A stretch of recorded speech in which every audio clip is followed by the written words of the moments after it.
Yo, what's going on, guys? It's Lavina May here with the Week 9 fight for the PPC. As you guys can see it by now, I'm sorry, it is going to be a post-com just because of reasons. Doesn't really matter why.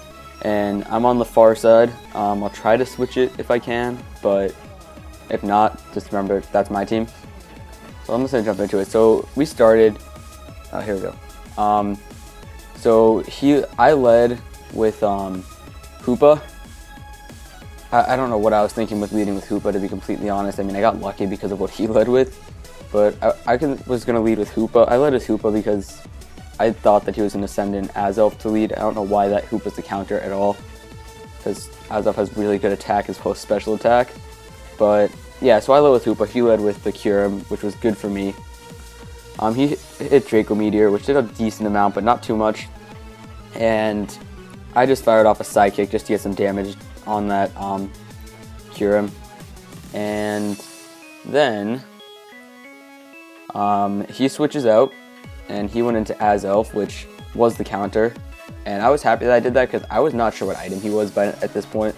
And I wanted to break any sash that he could, like I wanted to break the sash if he could possibly, if he had it. So I was happy with that, even though it didn't do much. And when he sent that in, I don't know why I did not switch out, but he went knockoff. That killed us really easily. And yeah, so we lost Hoopa there. Then we went into Thunderous because our Thunderous was Scarfed. And we just Volt switched out because he had nothing to really take the Volt switch. And he switched in the Sableye, which that did a lot of damage, which did 40. And we just went right into Volcarona. And now at this point I was thinking, like, what am I going to do? I hit Quiver Dance.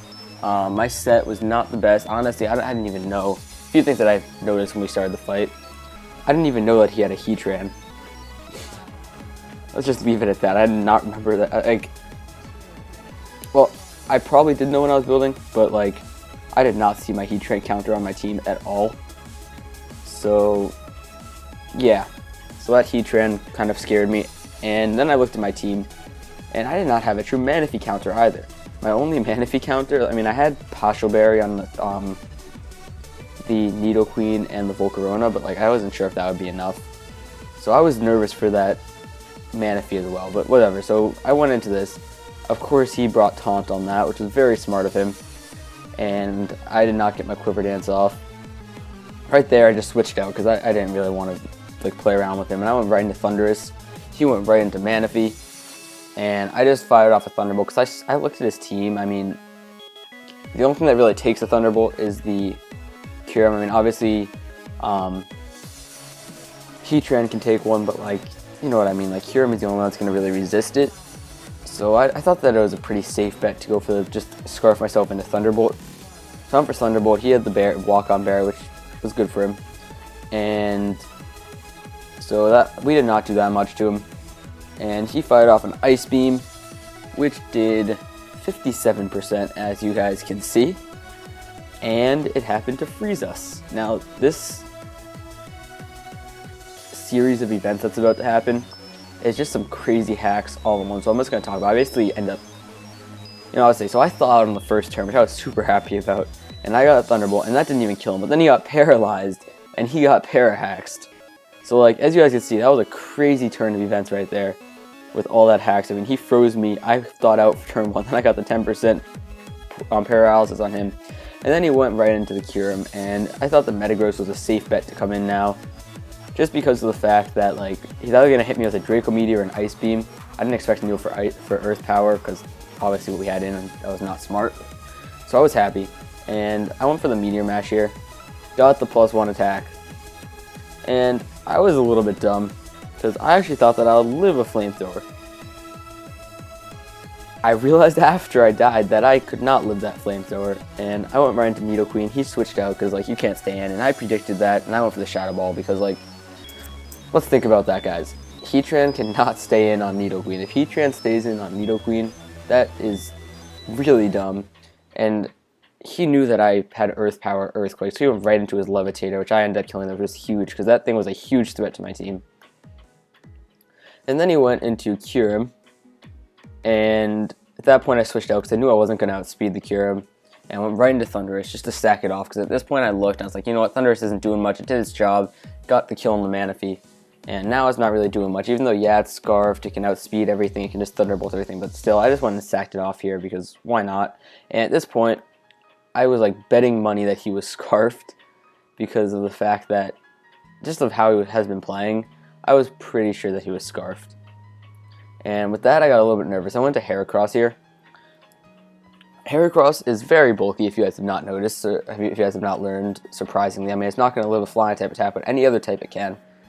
So we just fired off the Rock Blast, and obviously since the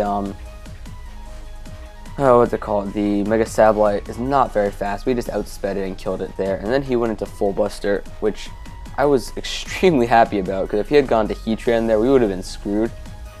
And I just went for the Rock Blast, which did end up killing him, which was good. And I was very happy about that. Yeah, as you guys can see, like, I don't know why I didn't know that he had the Heatran. If I knew he had the Heatran, I would have put like HP Ground on Volcarona or something. So yeah, so he went into Mawile. I just knock off because I did not want to risk his item messing us up. And he went Rock Slide, probably predicting our switch into Volcarona, even though at this point, like, Volcarona was not the switch. If I switched into anything, I would have switched into Nidoqueen. But, like, I looked and I saw Heracross is not outspeeding the Heatran, so I'm just going to sack it off here. And he was Play Rough. He misses. That's some more hacks. 10% miss chance, which is not the end of the world. He goes Sucker Punch. We did not have a fighting type move on this, so, like, we could only hit him not very effectively, and we couldn't hit him with our Stab Pin Missile, just due to the fact that he, like, 4 times resist that instead of just 2 times. So we just kept hitting him with these really not very effective moves. They did, like, 25% each turn, and then a few crits came in and whatever. But yeah, so we got him down pretty far, and he got up Rocks here, which was very smart on his part. And I got a little bit nervous, and he went for Sucker Punch again because he knew we outsped him, and we just killed him there. And at this point, I was like, you know what, Heracross, you did your job. You did really well. You got 2 kills, so we're just going to sack you off. And I went for like Rock Blast or something. Don't really know what. He went for H-Pouch. Could have been bad if he got the boost, but that's a 10% chance, and I was willing to take that. And then he went into and I went to Nidoqueen. He had the Earth Power, which did not kill us because Nidoqueen is very bulky. And we just Earth Power back, and we ended up killing that Heatran. So we finally broke our losing streak, guys, which is very good. 11 games is where it's going to end. Now we won our first game in the past 11, which is great. And yeah, I'm looking forward to week 10, guys, as well as my fights in my other 2 leagues that I'm still doing, the UBC and the FBL. And I just wanted to say something quickly, guys. If you stop seeing videos going up for a league, that's not because I'm stopping to put them up. It's just because the league died, or like, yeah, pretty much that the league died and it's not going on anymore. So UBC and FBL and the PPC are the only leagues I'm still in. We ended up getting a spot in the TTL, I think that's what it's called, in Jolt and Shadow's tournament. Talked about you this time, Shadow. So yeah, we ended up picking up a stall team, and if you guys have seen my playstyle, I do not do well with stall. We ended up going 1-2, lost a game to Hacks, but whatever, it's fine. The guy that beat us was a good battler, and yeah, it was fun though. And our friend from the FBL, Tommy, ended up coming in 4th, I believe. He actually lost in the 3rd, 4th place game to the guy who beat me because of the Hacks, but Hacks is part of the game. Not mad about it anymore. We got a win in that, which was nice. Even I didn't count that towards my losing streak and stopping it, just due to the fact that it wasn't a real league. But yeah, so yeah, I hope you guys enjoy, and hope you guys stay around and come back for next week's fights, as well as our fights in the other leagues. So yeah, with that, guys, peace out, YouTube.